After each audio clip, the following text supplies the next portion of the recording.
Well, Kevin Connolly is best known as part of Hollywood's coolest male posse on the TV series Entourage. Now, he joins a different kind of posse as a guy giving and getting mixed signals in the film He's Just Not That Into You.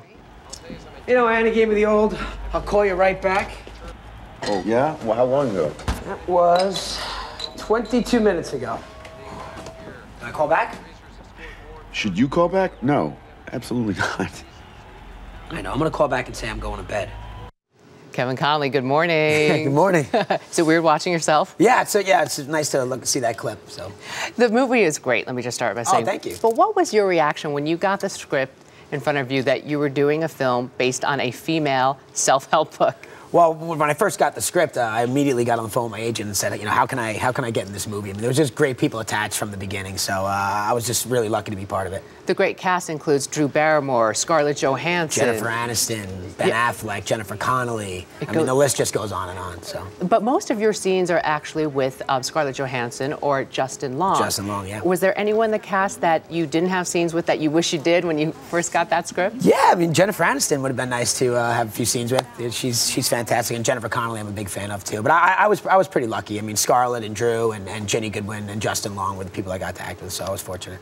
In shooting this film, did you learn anything about women or did you learn anything about dating? I don't know that I learned anything. I think I became aware of certain things. Like what? What did you not know as a guy that you said, really? Well, I knew women do that? I knew that women tend to overanalyze certain situations, but I think that this movie kind of really, you know, made that perfectly clear that, you know, about times and what time you call and, you know, how long to wait and all that kind of thing. So. Do you think that's an exaggeration in the film, or do you now know that we really do that? I guess you do, right? I mean, what would you say? Would you say that you do? I think some women do. I mean, I don't. I'm married. Well, you're married, but, yeah. So, right. You're not going to overanalyze that too much, right? No, but I've had girlfriends who do this stuff. I guess guys do it too, to a point. Maybe not as much as women, but really, tell us more. What other men's secrets do you have for us? It's funny. It's funny. I think that men actually, you know, probably overanalyze things more than they would ever want to admit. So. I like that. See, you guys are. I'm admitting it. You're not that different. Exactly. But I know you're very tight with your mom, and we know she's watching. She's watching right now. Out on Long Island. That's Hi, Mom. Hello, Mom. Did she ever give you any tips on women? Well, not really. I think my mom has always just said that I need to be a better communicator. That's what she says, which is pretty good advice, I guess. That's great advice. Yeah. So she doesn't get too far into it. See, thank God. We like details. We like to talk. Right. Talk details. I've gotten better. I've tried to get a little bit better as I've gotten older. So. What is your biggest dating disaster you've ever had? Well, I've had a few disasters. The one disaster that I always tell people is I had met this girl, and I asked her, I took her out on a date, and one of the first things she said to me when she got in the car was that she'd never seen Entourage, which, you know, whether she did or didn't.